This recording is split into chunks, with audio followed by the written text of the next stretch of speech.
A Christmas Carol by Charles Dickens. Marley was dead, to begin with. There is no doubt whatever about that. The register of his burial was signed by the clergyman, the clerk, the undertaker, and the chief mourner. Scrooge signed it, and Scrooge's name was good upon change for anything he chose to put his hand to. Old Marley was as dead as a doornail. Mind, I don't mean to say that I know of my own knowledge what there is particularly dead about a doornail. I might have been inclined myself to regard a coffin nail as the deadest piece of ironmongery in the trade. But the wisdom of our ancestors is in the simile, and my unhallowed hands shall not disturb it, or the country's done for. You will therefore permit me to repeat, emphatically, that Marley was as dead as a doornail. Scrooge knew he was dead? Of course he did. How could it be otherwise? Scrooge and he were partners for I don't know how many years. Scrooge was his sole executor, his sole administrator, his sole assign, his sole residuary legatee, his sole friend, and sole mourner. And even Scrooge was not so dreadfully cut up by the sad event, but that he was an excellent man of business on the very day of the funeral, and solemnized it with an undoubted bargain. The mention of Marley's funeral brings me back to the point I started from. There is no doubt that Marley was dead. This must be distinctly understood, or nothing wonderful can come of the story I am going to relate.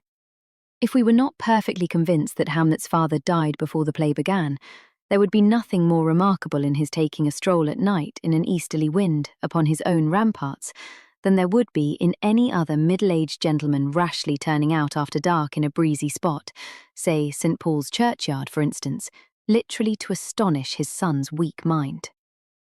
Scrooge never painted out old Marley's name. There it stood, years afterwards above the warehouse door, Scrooge and Marley. The firm was known as Scrooge and Marley. Sometimes people new to the business called Scrooge Scrooge, and sometimes Marley, but he answered to both names. It was all the same to him.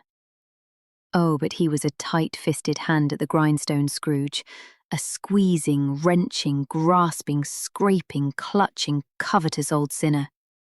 Hard and sharp as flint, from which no steel had ever struck out generous fire. Secret and self-contained, and solitary as an oyster.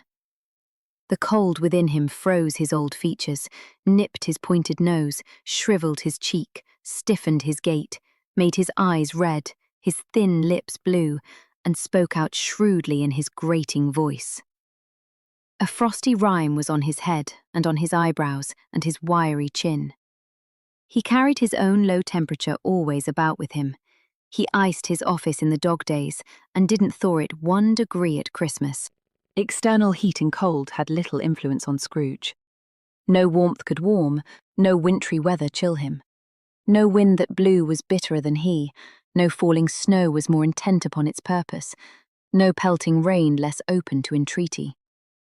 Foul weather didn't know where to have him. The heaviest rain and snow and hail and sleet could boast of the advantage over him in only one respect. They often came down handsomely, and Scrooge never did.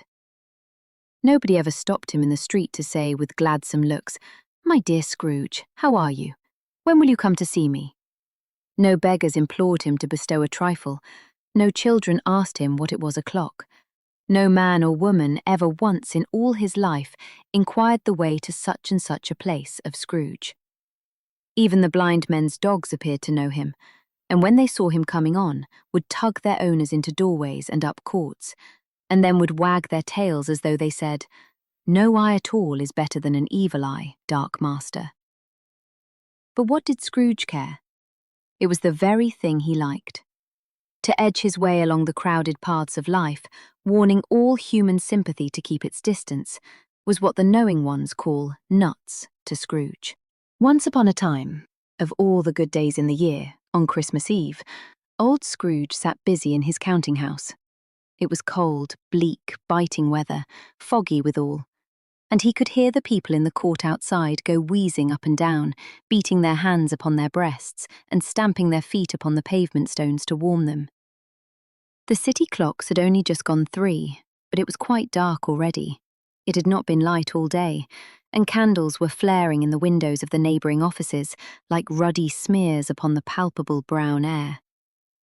The fog came pouring in at every chink and keyhole, and was so dense without that, although the court was of the narrowest, the houses opposite were mere phantoms. To see the dingy cloud come drooping down, obscuring everything, one might have thought that nature lived hard by and was brewing on a large scale. The door of Scrooge's counting-house was open, that he might keep his eye upon his clerk, who in a dismal little cell beyond, a sort of tank, was copying letters. Scrooge had a very small fire, but the clerk's fire was so very much smaller that it looked like one coal. But he couldn't replenish it, for Scrooge kept the coal box in his own room, and so surely as the clerk came in with the shovel, the master predicted that it would be necessary for them to part. Wherefore the clerk put on his white comforter and tried to warm himself at the candle, in which effort, not being a man of strong imagination, he failed. "A Merry Christmas, Uncle. God save you," cried a cheerful voice. It was the voice of Scrooge's nephew, who came upon him so quickly that this was the first intimation he had of his approach. "Bah," said Scrooge. "Humbug." He had so heated himself with rapid walking in the fog and frost, this nephew of Scrooge's, that he was all in a glow. His face was ruddy and handsome, his eyes sparkled, and his breath smoked again. "Christmas a humbug, Uncle," said Scrooge's nephew. "You don't mean that, I am sure." "I do," said Scrooge. "Merry Christmas. What right have you to be merry? What reason have you to be merry? You're poor enough." "Come then," returned the nephew gaily. "What right have you to be dismal? What reason have you to be morose? You're rich enough." Scrooge, having no better answer ready on the spur of the moment, said, "Bah," again, and followed it up with, "Humbug." "Don't be cross, Uncle," said the nephew. "What else can I be," returned the uncle, "when I live in such a world of fools as this? Merry Christmas! Out upon Merry Christmas! What's Christmas time to you but a time for paying bills without money, a time for finding yourself a year older and not an hour richer, a time for balancing your books and having every item in 'em through a round dozen of months presented dead against you?" "If I could work my will," said Scrooge indignantly, "every idiot who goes about with Merry Christmas on his lips should be boiled with his own pudding and buried with a stake of holly through his heart. He should." "Uncle," pleaded the nephew. "Nephew," returned the uncle sternly, "keep Christmas in your own way, and let me keep it in mine." "Keep it?" repeated Scrooge's nephew. "But you don't keep it." "Let me leave it alone then," said Scrooge. "Much good may it do you, much good it has ever done you." "There are many things from which I might have derived good, by which I have not profited, I dare say," returned the nephew, "Christmas among the rest. But I am sure I have always thought of Christmas time, when it has come round, apart from the veneration due to its sacred name and origin, if anything belonging to it can be apart from that, as a good time, a kind, forgiving, charitable, pleasant time, the only time I know of, in the long calendar of the year, when men and women seem by one consent to open their shut-up hearts freely, and to think of people below them as if they really were fellow passengers to the grave, and not another race of creatures bound on other journeys. And therefore, Uncle, though it has never put a scrap of gold or silver in my pocket, I believe that it has done me good, and will do me good, and I say, God bless it." The clerk in the tank involuntarily applauded. Becoming immediately sensible of the impropriety, he poked the fire and extinguished the last frail spark forever. "Let me hear another sound from you," said Scrooge, "and you'll keep your Christmas by losing your situation. You're quite a powerful speaker, sir," he added, turning to his nephew. "I wonder you don't go into Parliament." "Don't be angry, Uncle. Come, dine with us tomorrow." Besides, Scrooge said that he would see him. Yes, indeed he did. He went the whole length of the expression, and said that he would see him in that extremity first. "But why?" cried Scrooge's nephew. "Why?" "Why did you get married?" said Scrooge. "Because I fell in love." "Because you fell in love?" growled Scrooge, as if that were the only one thing in the world more ridiculous than a Merry Christmas. "Good afternoon." "Nay, Uncle, but you never came to see me before that happened. Why give it as a reason for not coming now?" "Good afternoon," said Scrooge. "I want nothing from you. I ask nothing of you. Why cannot we be friends?" "Good afternoon," said Scrooge. "I am sorry, with all my heart, to find you so resolute. We have never had any quarrel to which I have been a party. But I have made the trial in homage to Christmas, and I'll keep my Christmas humour to the last. So, a Merry Christmas, Uncle." "Good afternoon," said Scrooge, "and a Happy New Year." "Good afternoon," said Scrooge. His nephew left the room without an angry word, notwithstanding. He stopped at the outer door to bestow the greetings of the season on the clerk, who, cold as he was warmer than Scrooge, for he returned them cordially. "There's another fellow," muttered Scrooge, who overheard him. "My clerk, with 15 shillings a week, and a wife and family, talking about a Merry Christmas. I'll retire to Bedlam." This lunatic, in letting Scrooge's nephew out, had let 2 other people in.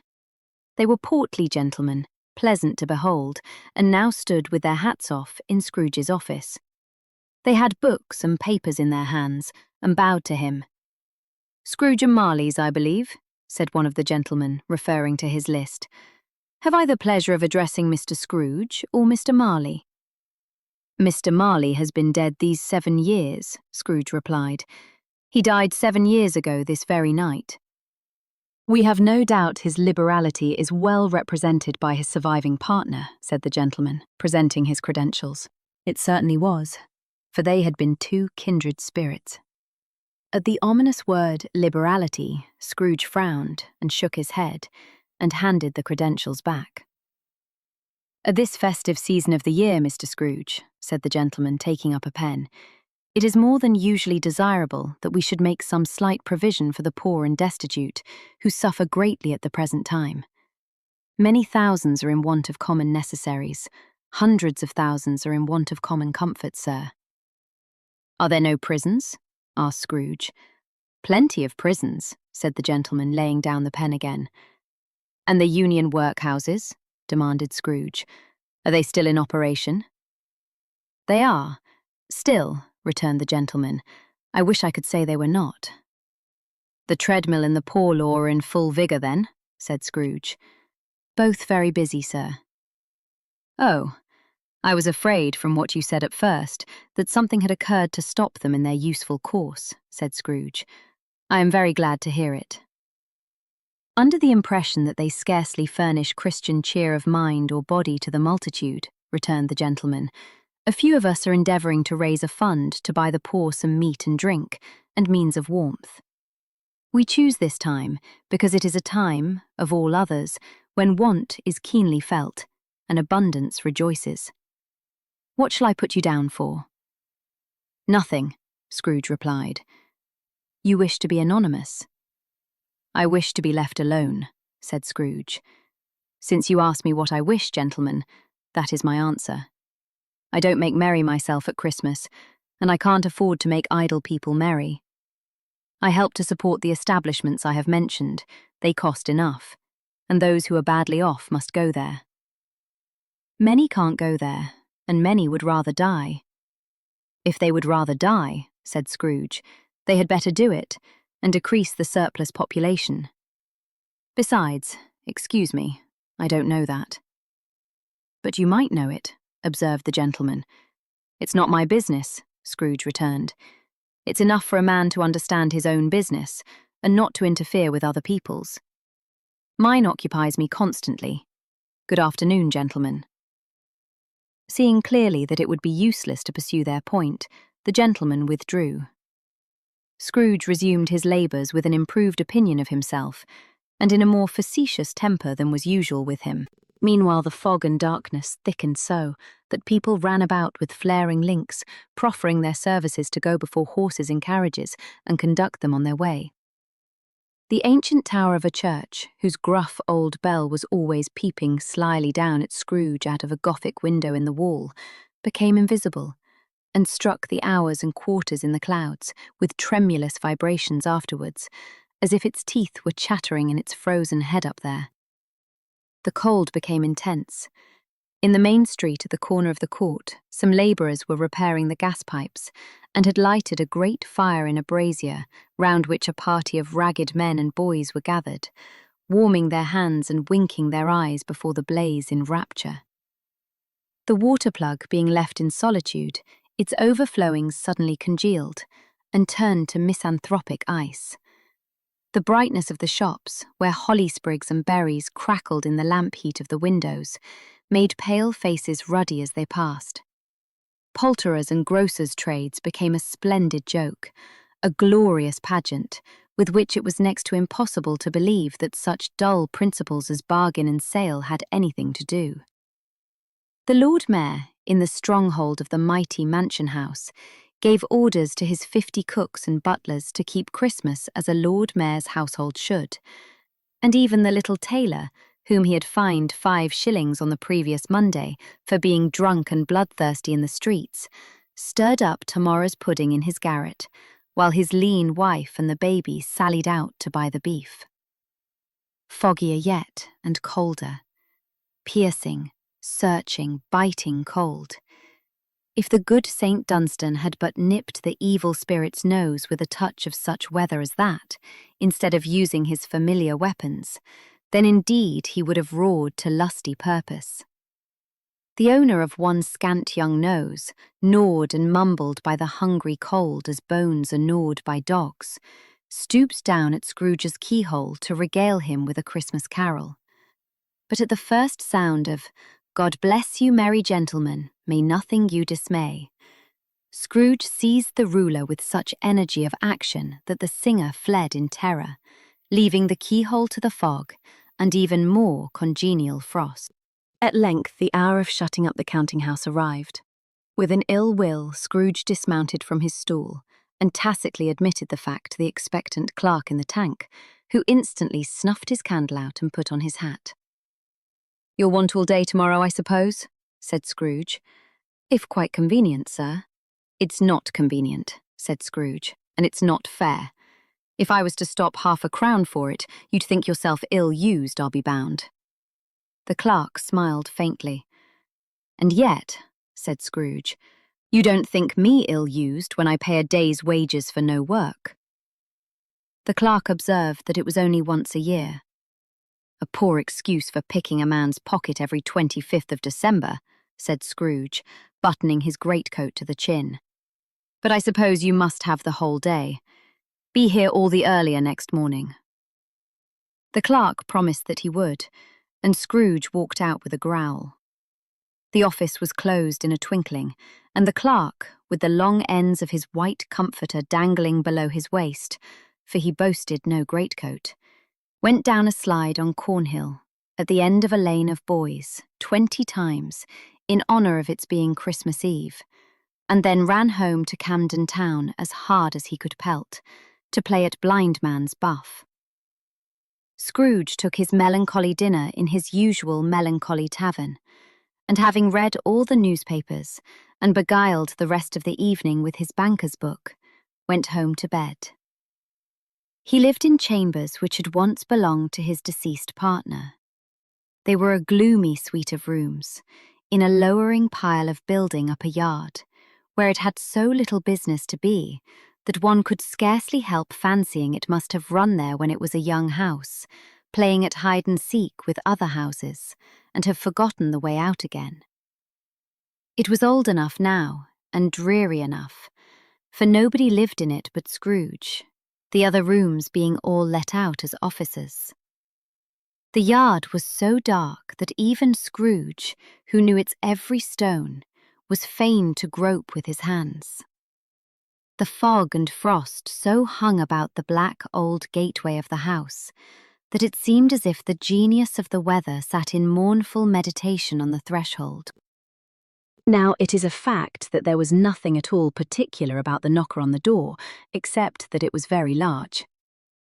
It is also a fact that Scrooge had seen it, night and morning, during his whole residence in that place. Also that Scrooge had as little of what is called fancy about him as any man in the City of London, even including, which is a bold word, the corporation, alderman, and livery. Let it also be borne in mind that Scrooge had not bestowed one thought on Marley since his last mention of his 7 years dead partner that afternoon.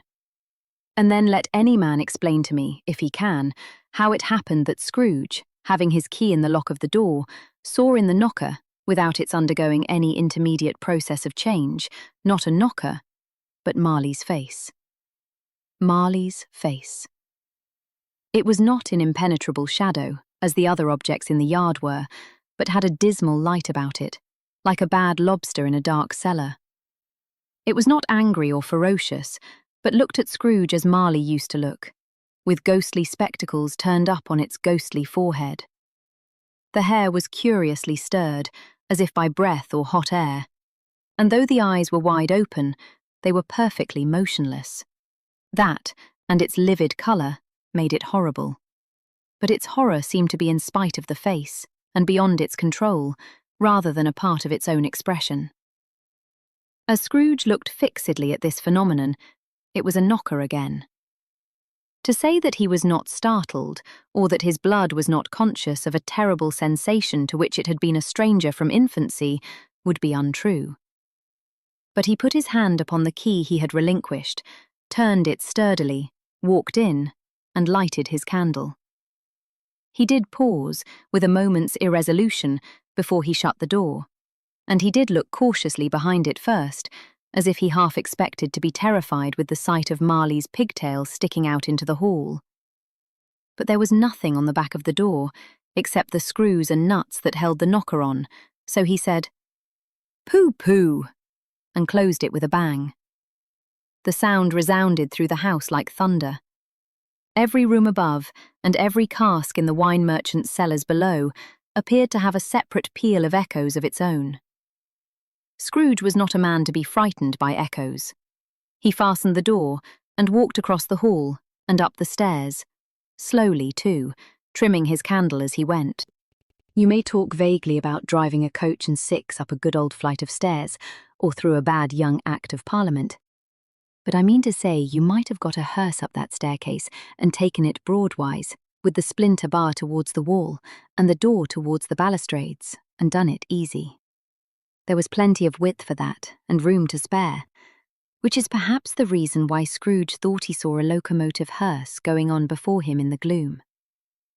Half a dozen gas lamps out of the street wouldn't have lighted the entry too well, so you may suppose that it was pretty dark with Scrooge's dip. Up Scrooge went, not caring a button for that. Darkness is cheap, and Scrooge liked it. But before he shut his heavy door, he walked through his rooms to see that all was right. He had just enough recollection of the face to desire to do that. Sitting room, bedroom, lumber room, all as they should be. Nobody under the table, nobody under the sofa. A small fire in the grate, spoon and basin ready, and the little saucepan of gruel, Scrooge had a cold in his head, upon the hob. Nobody under the bed, nobody in the closet. Nobody in his dressing gown, which was hanging up in a suspicious attitude against the wall. Lumber room as usual. Old fireguard, old shoes, 2 fish baskets, washing stand on 3 legs, and a poker. Quite satisfied, he closed his door and locked himself in. Double locked himself in, which was not his custom. Thus secured against surprise, he took off his cravat, put on his dressing gown and slippers, and his nightcap, and sat down before the fire to take his gruel. It was a very low fire indeed, nothing on such a bitter night. He was obliged to sit close to it and brood over it before he could extract the least sensation of warmth from such a handful of fuel. The fireplace was an old one, built by some Dutch merchant long ago, and paved all round with quaint Dutch tiles, designed to illustrate the scriptures. There were Cains and Abels, Pharaoh's daughters, queens of Sheba, angelic messengers descending through the air on clouds like featherbeds, Abrahams, Belshazzars, apostles putting off to sea in butter boats, hundreds of figures to attract his thoughts. And yet that face of Marley, 7 years dead, came like the ancient prophet's rod and swallowed up the whole. If each smooth tile had been a blank at first, with power to shape some picture on its surface from the disjointed fragments of his thoughts, there would have been a copy of old Marley's head on every one. "Humbug," said Scrooge, and walked across the room. After several turns, he sat down again. As he threw his head back in the chair, his glance happened to rest upon a bell, a disused bell that hung in the room and communicated, for some purpose now forgotten, with a chamber in the highest story of the building. It was with great astonishment, and with a strange, inexplicable dread that, as he looked, he saw this bell begin to swing. It swung so softly in the outset that it scarcely made a sound. But soon it rang out loudly, and so did every bell in the house. This might have lasted half a minute or a minute, but it seemed an hour. The bells ceased as they had begun together. They were succeeded by a clanking noise deep down below, as if some person were dragging a heavy chain over the casks in the wine merchant's cellar. Scrooge then remembered to have heard that ghosts in haunted houses were described as dragging chains. The cellar door flew open with a booming sound, and then he heard the noise much louder on the floors below, then coming up the stairs, then coming straight towards his door. "It's humbug still," said Scrooge. "I won't believe it." His colour changed, though, when, without a pause, it came on through the heavy door and passed into the room before his eyes. Upon its coming in, the dying flame leaped up, as though it cried, "I know him, Marley's ghost," and fell again. The same face, the very same. Marley in his pigtail, usual waistcoat, tights and boots, the tassels on the latter bristling like his pigtail, and his coat skirts, and the hair upon his head. The chain he drew was clasped about his middle. It was long, and wound about him like a tail, and it was made, for Scrooge observed it closely, of cash boxes, keys, padlocks, ledgers, deeds, and heavy purses wrought in steel. His body was transparent, so that Scrooge, observing him, and looking through his waistcoat, could see the 2 buttons on his coat behind. Scrooge had often heard it said that Marley had no bowels, but he had never believed it until now. No, nor did he believe it even now. Though he looked the phantom through and through, and saw it standing before him, though he felt the chilling influence of its death-cold eyes, and marked the very texture of the folded kerchief bound about its head and chin, which wrapper he had not observed before, he was still incredulous, and fought against his senses. "How now?" said Scrooge, caustic and cold as ever. "What do you want with me?" "Much." Marley's voice, no doubt about it. "Who are you?" "Ask me who I was." "Who were you then?" said Scrooge, raising his voice. "You're particular for a shade." He was going to say to a shade, but substituted this as more appropriate. "In life I was your partner, Jacob Marley." Can you sit down?" asked Scrooge, looking doubtfully at him.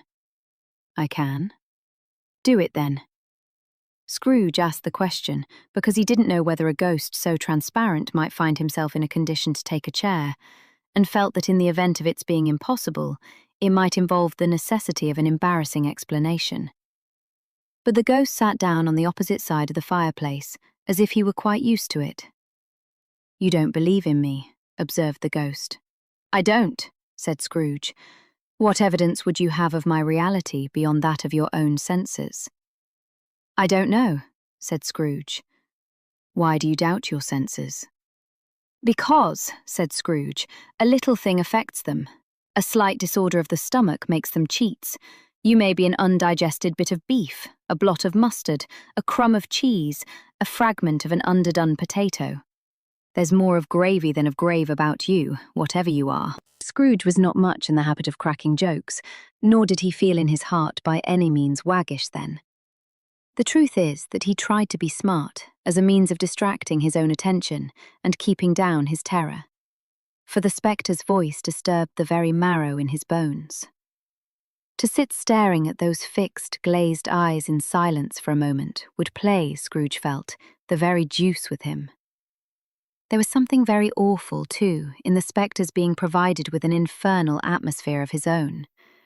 Scrooge could not feel it himself, but this was clearly the case, for though the ghost sat perfectly motionless, its hair and skirts and tassels were still agitated as by the hot vapour from an oven. "You see this toothpick," said Scrooge, returning quickly to the charge, for the reason just assigned, and wishing, though it were only for a second, to divert the vision's stony gaze from himself.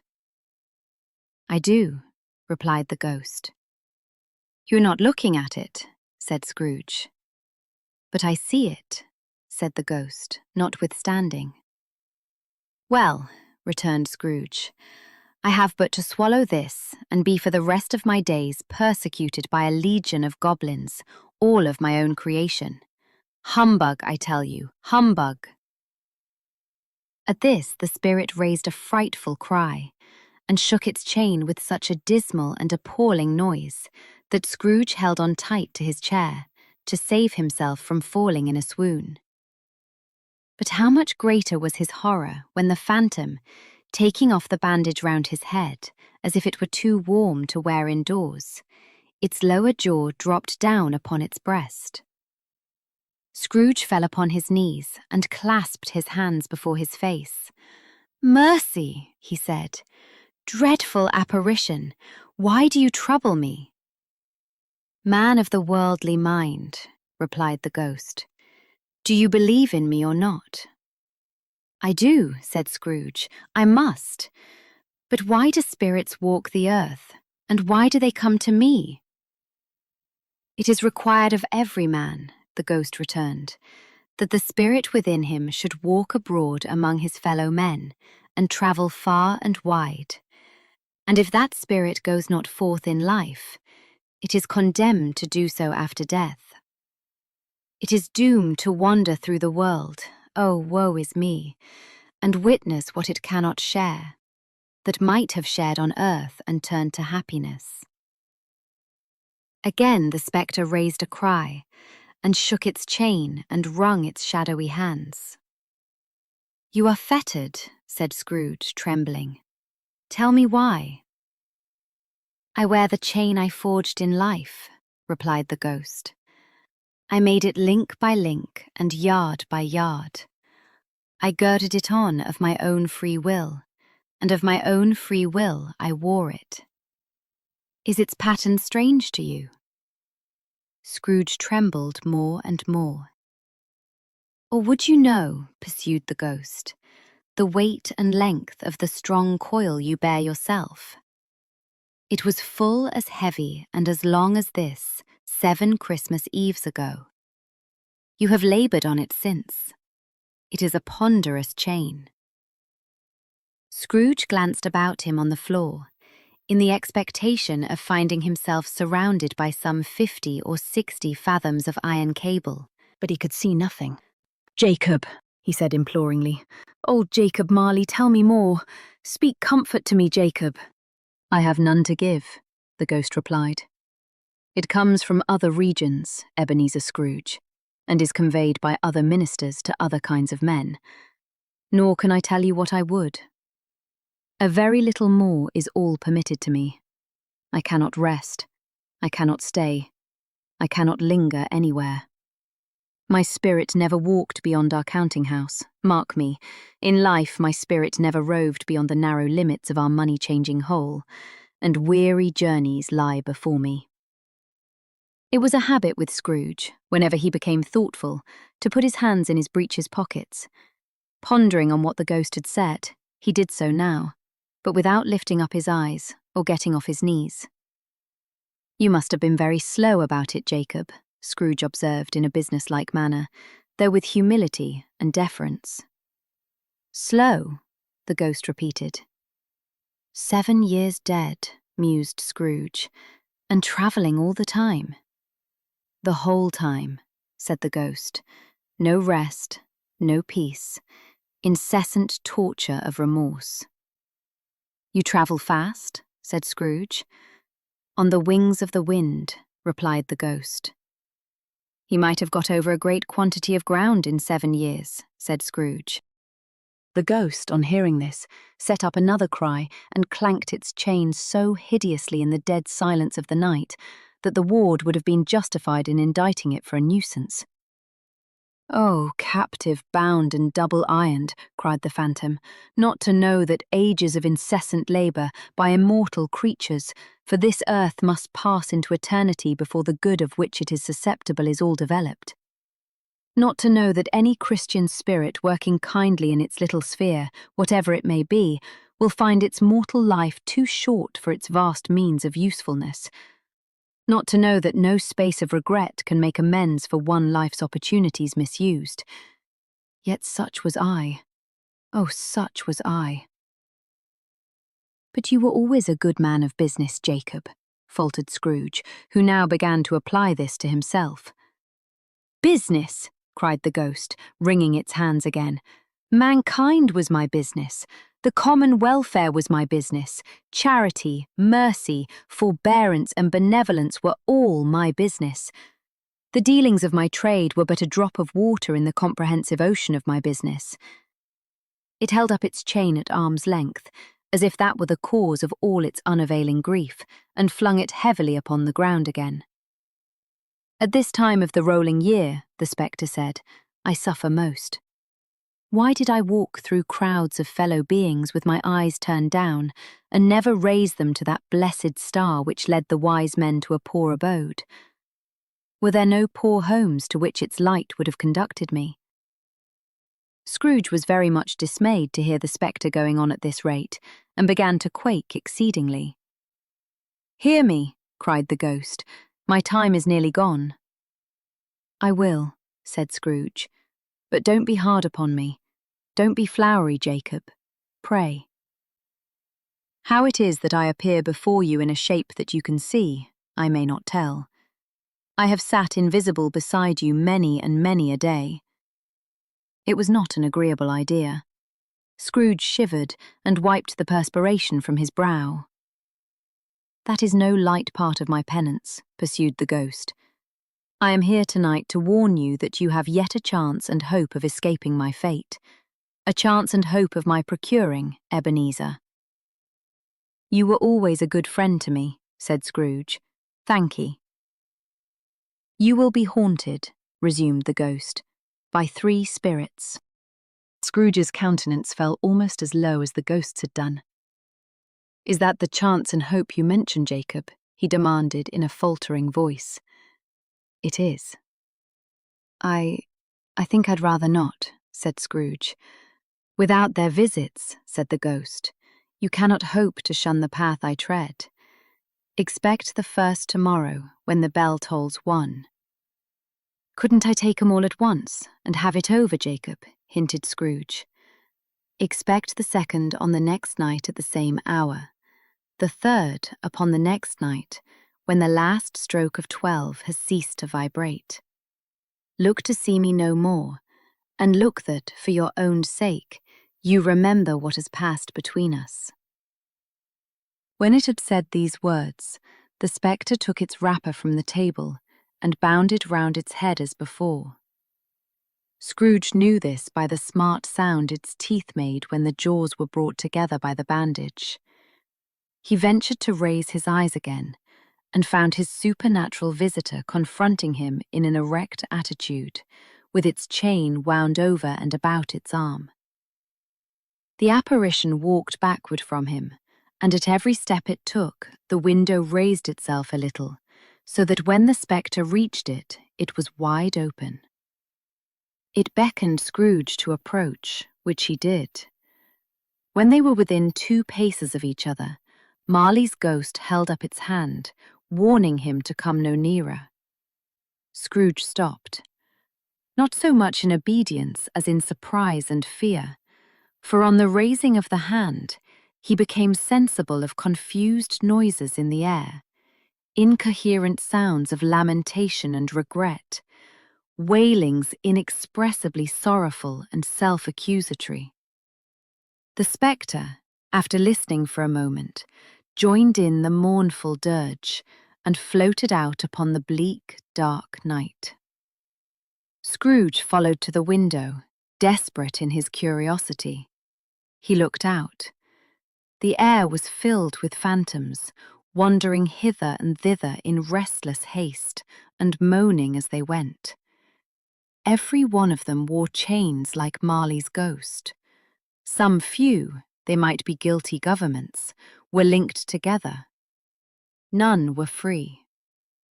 Many had been personally known to Scrooge in their lives. He had been quite familiar with one old ghost in a white waistcoat, with a monstrous iron safe attached to its ankle, who cried piteously at being unable to assist a wretched woman with an infant, whom it saw below upon a doorstep. The misery with them all was clearly that they sought to interfere for good in human matters, and had lost the power forever. Whether these creatures faded into mist or mist enshrouded them, he could not tell. But they and their spirit voices faded together, and the night became as it had been when he walked home. Scrooge closed the window and examined the door by which the ghost had entered. It was double locked, as he had locked it with his own hands, and the bolts were undisturbed. He tried to say humbug, but stopped at the first syllable. And being, from the emotions he had undergone, or the fatigues of the day, or his glimpse of the invisible world, or the dull conversation of the ghost, or the lateness of the hour, much in need of repose, went straight to bed without undressing, and fell asleep upon the instant.